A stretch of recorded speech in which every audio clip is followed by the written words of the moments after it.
राज्य की जनता पर अपने विचारों की वर्षा करें। माननीय प्रधानमंत्री जी,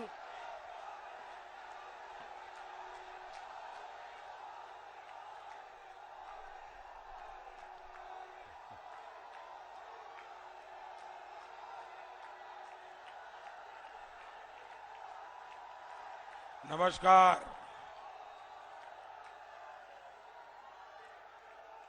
तीर्थराज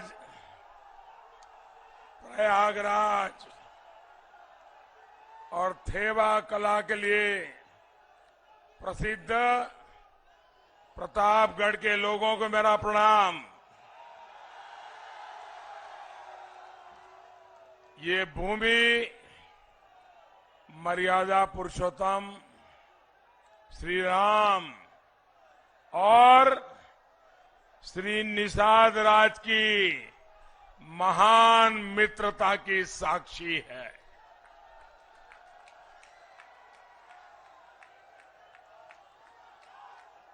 हम निषाद राज के बिना प्रभु राम की कल्पना भी नहीं कर सकते हैं।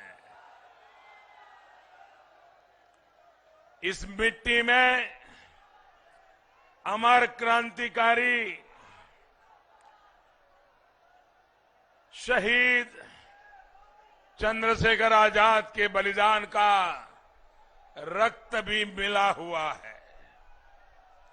ऐसी महान भूमि और यहां के लोगों का मैं अभिनंदन करता हूं।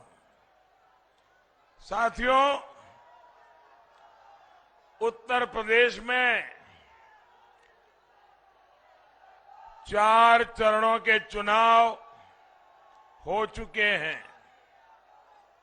यूपी के लोग भाजपा को और भाजपा के सहयोगी हमारे इन दोनों साथियों की पार्टी को भी भरपूर आशीर्वाद दे रहे हैं। भाइयों और बहनों, 21वीं सदी का यूपी आकांक्षी है, एस्पिरेशनल है, बड़े सपने लेकर आगे बढ़ रहा है। डबल इंजन की सरकार यूपी को विकसित बनाने में दिन रात जुटी हुई है। और साथियों, 21वीं सदी के यूपी की आकांक्षाएं पूरी हो, इसमें नेतृत्व की बहुत बड़ी भूमिका है। इसलिए सवाल ये भी है कि यूपी में नेतृत्व कैसा होना चाहिए। अब आपने देखा होगा, हम सबको अनुभव है, पूरी दुनिया आज कोरोना की महामारी की चपेट में है। कोई मानव इससे बचा नहीं है। मानवता के ऊपर ये बहुत बड़ा संकट आया है। दोस्तों, अब जगह नहीं है, आप आने की कोशिश मत कीजिए, जहां है वहीं रुक जाइए।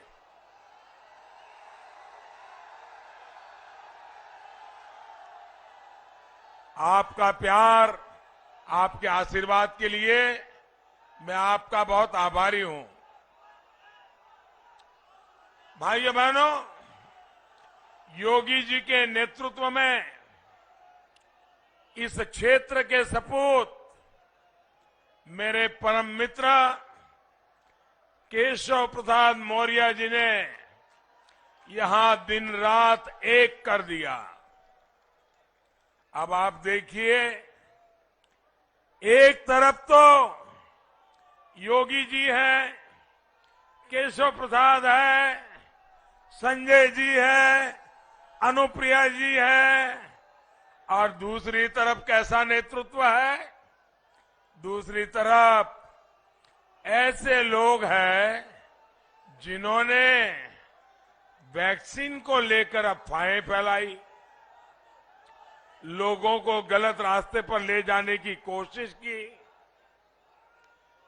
जो लोग अपने राजनीतिक स्वार्थ के लिए निर्दोष नागरिकों को गुमराह करे, क्या ऐसे नेता यूपी को चलेगा क्या? ऐसा नेता चलेगा क्या? भाइयों और बहनों, प्रयागराज की प्रतिष्ठा, यहां के बुद्धिजीवी लोगों, यहां की संस्कृति, साहित्य और कला प्रेम से भी है।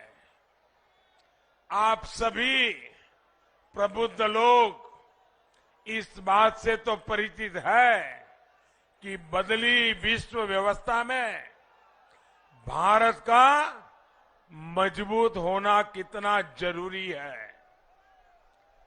और मजबूत भारत सशक्त उत्तर प्रदेश के बिना संभव ही नहीं है। आज जो गौर परिवारवादी आपके पास आकर वोट मांग रहे हैं, वो कभी सशक्त और आधुनिक उत्तर प्रदेश का निर्माण नहीं कर सकते। क्योंकि ये लोग कैसे हैं? ये ऐसे लोग हैं जो अफवाहवादी है, ये ऐसे लोग हैं जो पलायनवादी है। इतना ही नहीं, ये ऐसे लोग हैं जो घोर अंधविश्वासी भी हैं। नोएडा नहीं जाते, बिजनौर नहीं जाते। क्या ये उत्तर प्रदेश के लोगों का अपमान है कि नहीं है? अपमान है कि नहीं भैया? बिजनौर से जो टैक्स आता है उसमें तो मलाई मारने को तैयार, नोएडा से जो टैक्स आता है उसमें मलाई मारने को तैयार, लेकिन वहां के लोगों को मिलके जाना, उनके सुख दुख पूछना, उसमें अंधविश्वास आड़े आ जाए। क्या ऐसे लोग उत्तर प्रदेश का भला कर सकते हैं? आधुनिक उत्तर प्रदेश बना सकते हैं? 21वीं सदी के आधुनिक होते उत्तर प्रदेश को ऐसा नेतृत्व कभी भी मंजूर नहीं हो सकता। ये लोग क्या कभी यूपी के युवा का, यहां के नौजवान का, उनका सोच क्या है, उनका मन क्या है, क्या ये अंधविश्वासी लोग समझ सकते हैं? समझ सकते हैं? आप मुझे बताइए, जिनकी सोच ऐसी हो वो यूपी को आधुनिक बना पाएंगे? यूपी का भला कर पाएंगे? नौजवानों को समझ पाएंगे? भाइयों और बहनों, जब मैं किसी भी पद पर नहीं था और पार्टी का एक छोटा सा कार्यकर्ता था और पार्टी के काम के लिए हिंदुस्तान भर में भ्रमण करता था और मुझे अक्सर प्रयागराज आना होता था। एक तो यहां की यूनिवर्सिटी का गौरव और दूसरा यहां के होनहार छात्र छात्राएं।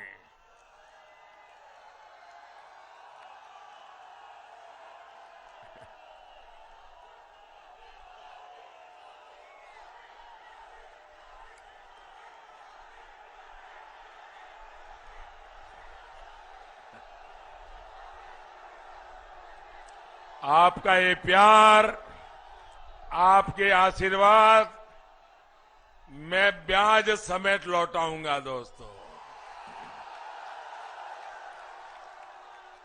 और मैं विकास करके लौटाऊंगा।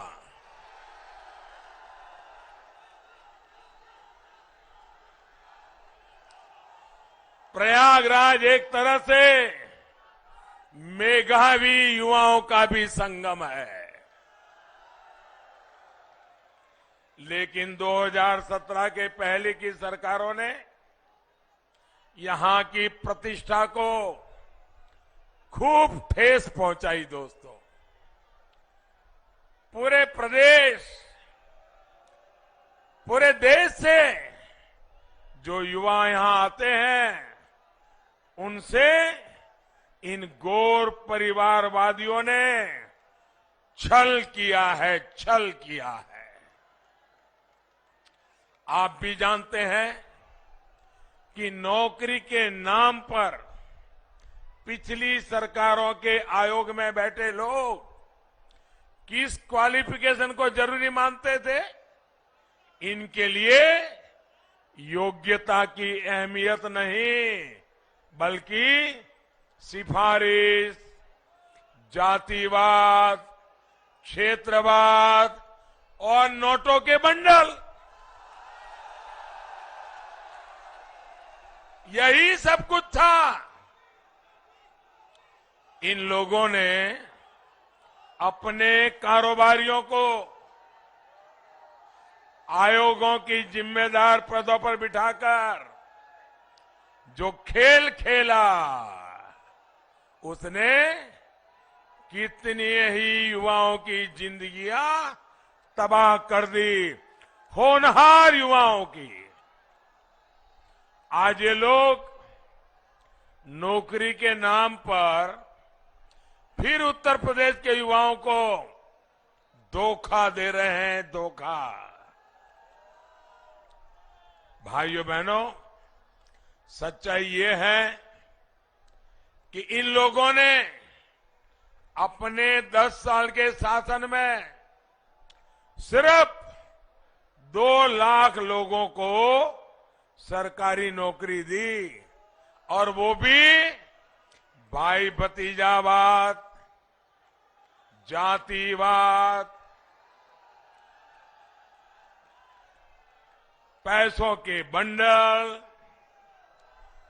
जबकि योगी जी की सरकार ने अपने 5 साल में, उन्होंने 10 साल में 2 लाख, और योगी जी ने 5 साल में 5 लाख नौजवानों को सरकारी नौकरी दी।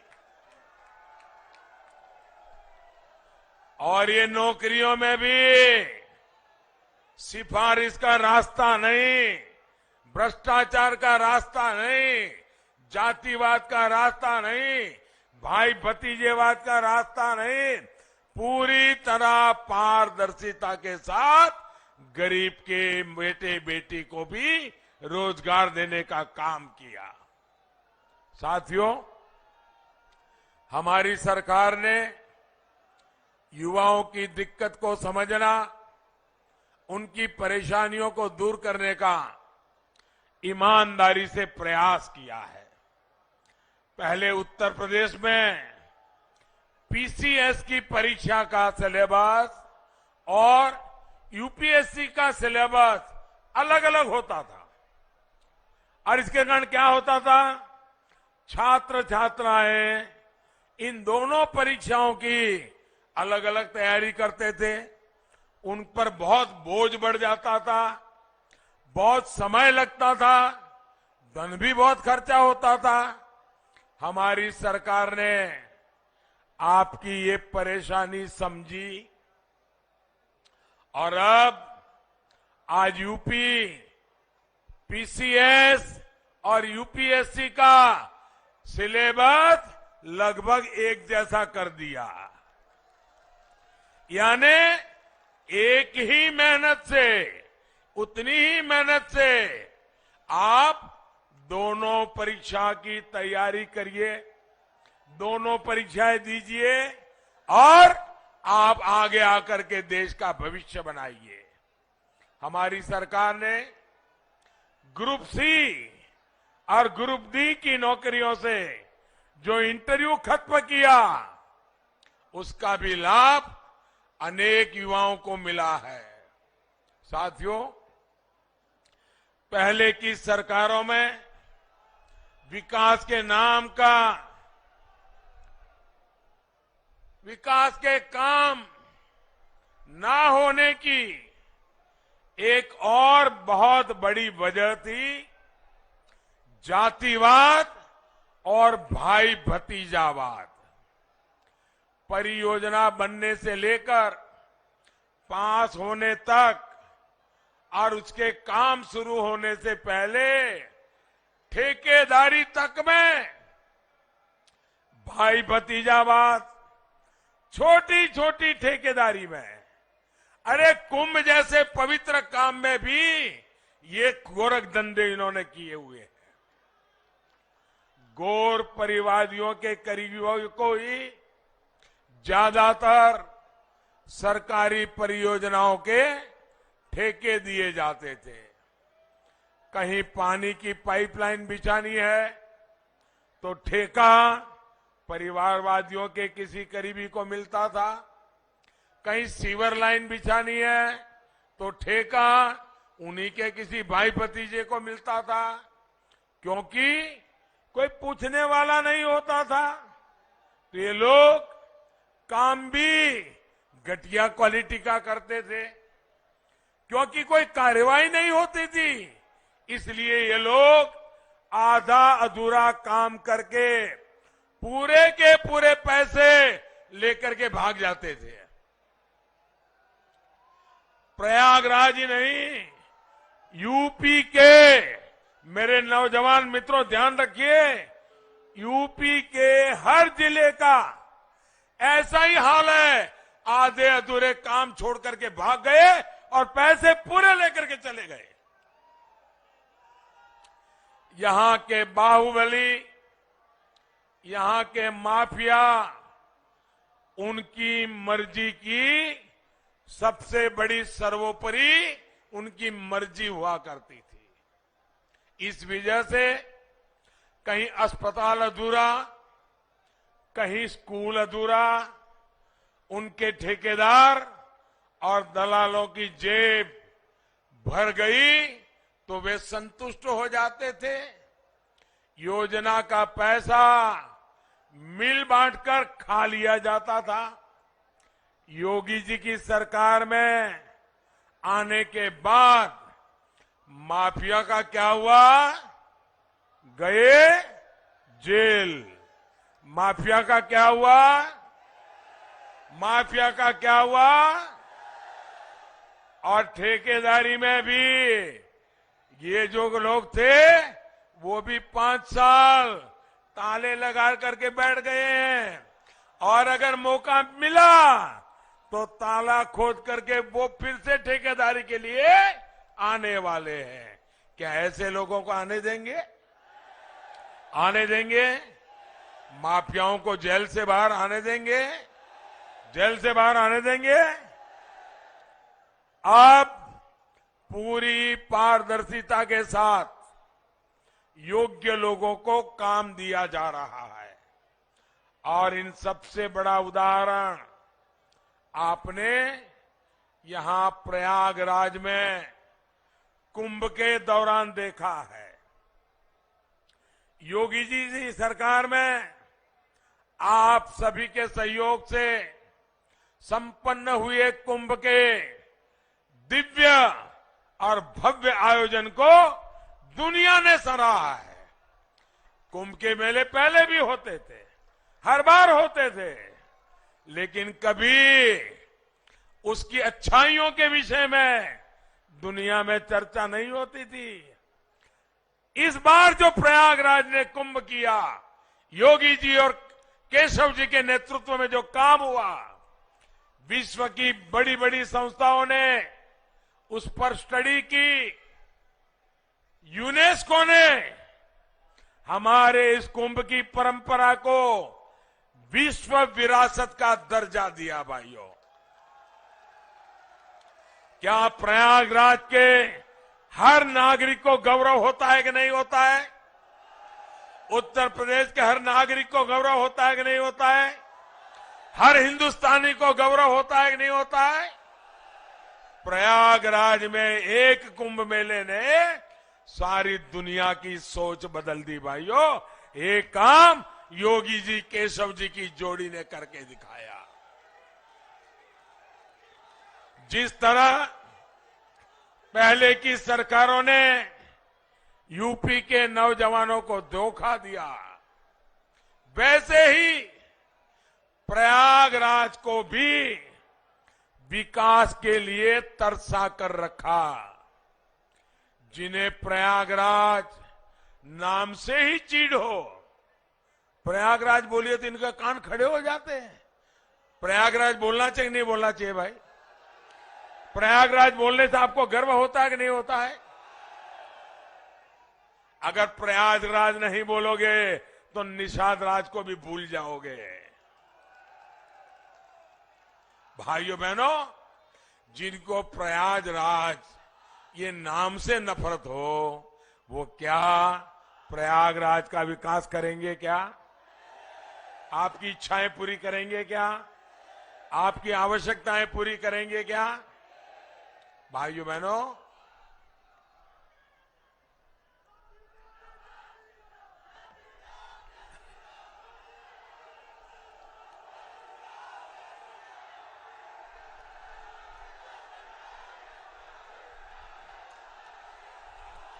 एक और ये लोग हैं, तो वहीं दूसरी तरफ भाजपा और उसके सहयोगी हैं, जिन्होंने प्रयागराज के लिए लगातार 5 साल काम किया है।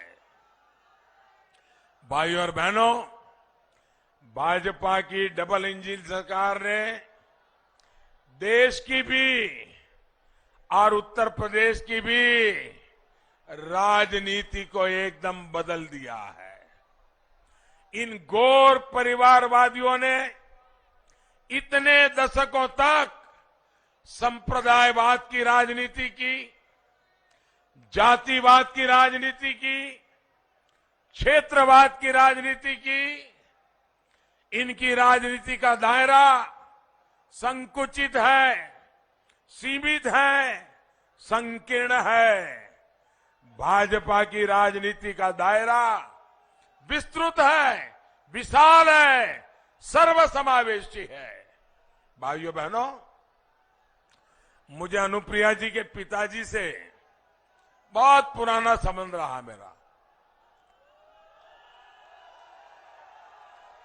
वे सरदार पटेल के अनन्य भक्त थे।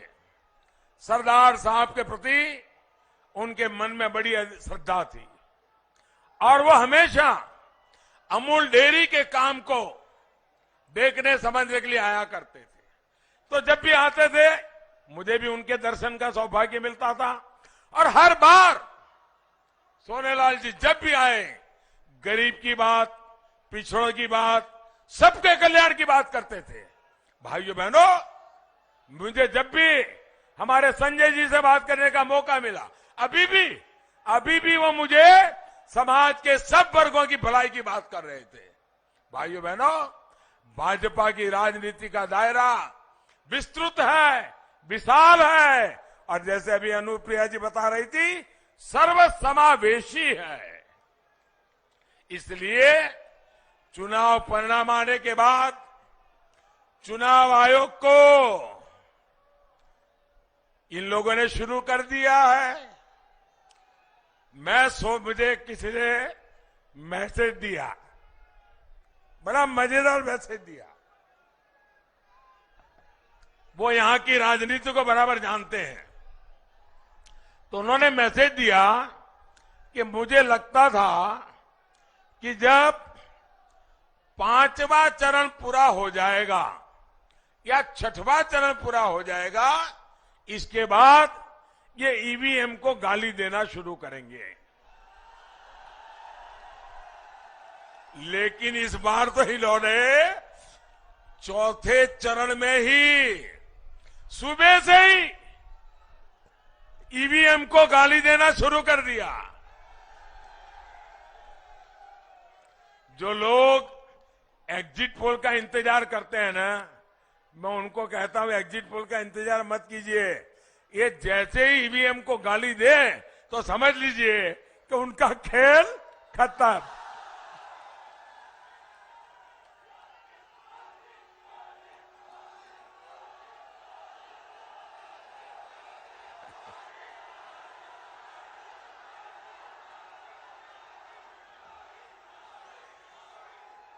साथियों, ये देश का सौभाग्य रहा है कि हमारे यहां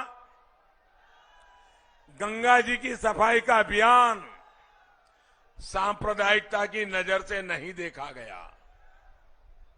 इसमें एक दृष्टि पर्यावरण की भी रही। माना गया कि चलिए पर्यावरण से जुड़ा कोई अच्छा काम हो रहा है। सांप्रदायिकता का रंग नहीं रंगा उसे।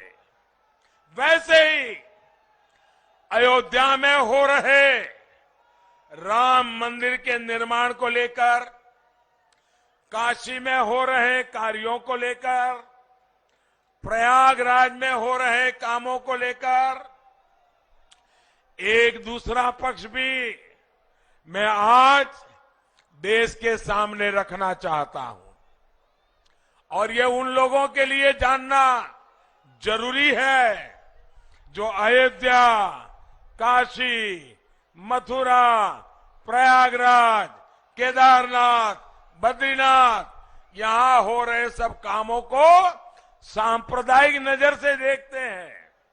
साथियों, अगर मैं कोरोना से पहले की बात करूं तो 2 साल पहले 2019 में मुस्लिमों के पवित्र स्थान मक्का में 2 करोड़ से ज्यादा लोग हज करने लिए, उम्रा करने के लिए गए थे। इसी तरह ईसाइयों के पवित्र स्थान वेटिकन सिटी में 2 साल पहले 2019 में करीब करीब 1 करोड़ लोग वहां के चर्च और म्यूजियम को और पोप के दर्शन करने के लिए गए थे। इन देशों ने वहां पर आने वाले भक्तों के लिए बेहतरीन सुविधाएं तैयार की है, आधुनिक व्यवस्थाएं बनाई है, लोगों को वहां पर रहने की दिक्कत ना हो, कनेक्टिविटी की परेशानी ना हो, हर तरफ साफ सफाई हो, इसका बहुत ध्यान रखा जाता है।